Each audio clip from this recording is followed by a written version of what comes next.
You ask Tiger to solve. This deals with linear equations with one unknown. The final result is b equals 13/24. Let's solve it step by step. Swap sides. Group all constants on the right side of the equation. Subtract 1/8 from both sides. Group like terms.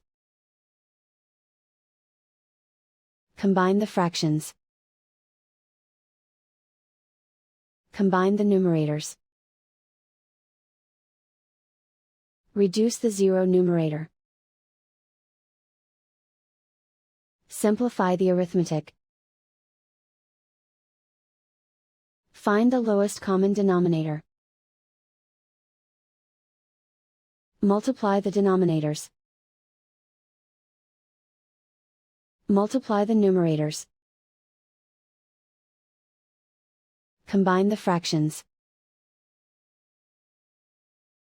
Combine the numerators.